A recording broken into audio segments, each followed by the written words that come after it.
যদি তুমি এখন এই ভিডিওটা শুনছো, তাহলে হয়তো তোমার মনটা একটু ক্লান্ত, হয়তো সারাদিনের চিন্তা, দুশ্চিন্তা আর অস্থিরতা তোমাকে ঘিরে রেখেছে। আজকের এই গল্পটা কোনো তাড়াহুড়ো করার বিষয় নয়, কোনো চাপ নয়। এটা শুধু একটা শান্ত যাত্রা, যেখানে তুমি ধীরে ধীরে নিজের মনকে হালকা করতে পারবে। তাই চোখ বন্ধ করো, একটা গভীর শ্বাস নাও আর নিজেকে ছেড়ে দাও এই গল্পের মধ্যে। রাতটা খুব শান্ত ছিল, চারিদিকে নীরবতা, শুধু দূরে কোথাও নদীর জলে মৃদু শব্দ। অয়ন ধীরে ধীরে হাঁটছিল সেই নদীর পাশ দিয়ে। তার মনটা ভারী, অনেকদিন ধরেই সে ঠিক করে ঘুমাতে পারছিল না। মাথায় হাজারটা চিন্তা ছিল, কাজের চাপ, ভবিষ্যতের ভয় আর নিজের ওপর অদ্ভুত এক অসন্তোষ।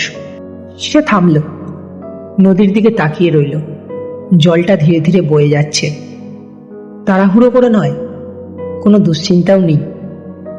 হঠাৎ তার মনে হলো, জল এত শান্ত কেন, আর আমি বা এত অশান্ত কেন? ঠিক তখনই পেছন থেকে একটা নরম গলা শোনা গেল, কারণ তুমি জলের মতন হতে শেখনি। অয়ন ঘুরে তাকালো। একজন বৃদ্ধ, পরনে সাদা ধুতি, তার চোখ দুটো শান্ত। অয়ন একটু অপ্রস্তুত হয়ে বলল, মানে? বৃদ্ধ হালকা হাসলেন। এই নদীটা দেখো, এটা কোথাও থামে না, কিন্তু কখনো তাড়াহুড়োও করে না। এটা শুধু বয়ে চলে নিজের মতো। অয়ন চুপ করে শুনছিল।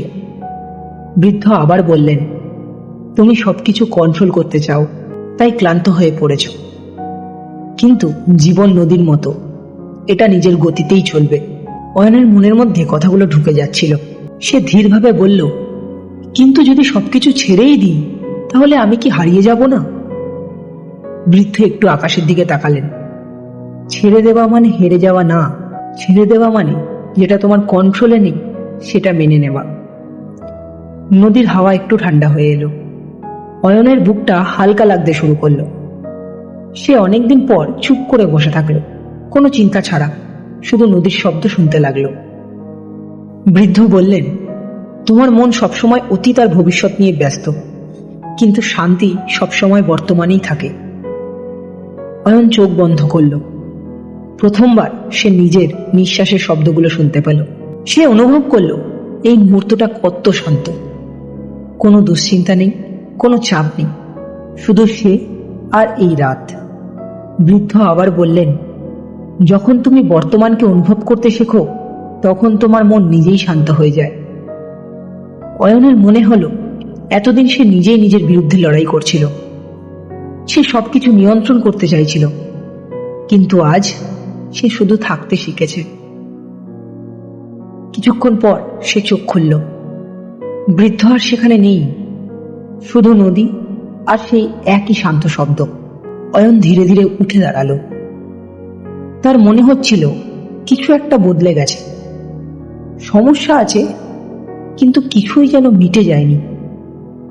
কিন্তু তার ভেতরের অস্থিরতা, সেটা অনেকটাই কমে গেছে। সে বুঝল, সবকিছু ঠিক করতে হবে না, শুধু নিজেকে শান্ত রাখতে হবে। সে শেষবারের মতো নদীর দিকে তাকালো, হালকা হাসলো আর ধীরে ধীরে বাড়ির দিকে হাঁটতে লাগলো। আজ অনেকদিন পর তার মনে হলো, সে হয়তো আজকে ঘুমাতে পারবে। গল্পটা এখানেই শেষ হলো, কিন্তু তার শান্তিটা তোমার সাথে থেকে যাবে। আজ কোনো চিন্তা নয়, কোনো দুশ্চিন্তা নয়, সবকিছু একটু একটু করে ছেড়ে দাও। মনে রাখো, সবকিছু একদিন ঠিক হয়ে যায়। তুমি শুধু একটু বিশ্রাম নাও, চোখ বন্ধ করো আর নিজেকে ডুবিয়ে দাও গভীর শান্ত ঘুমে। আর মনে রেখো গীতার এই গভীর শিক্ষাটা। শুভরাত্রি। আবার দেখা হবে নতুন একটা ভিডিওর সঙ্গে। ততদিনের জন্য ভালো থাকো আর নিজের মনকে শান্ত রেখো। আমাদের এই চ্যানেল সনাতন জ্ঞানকে সাবস্ক্রাইব করে রেখো।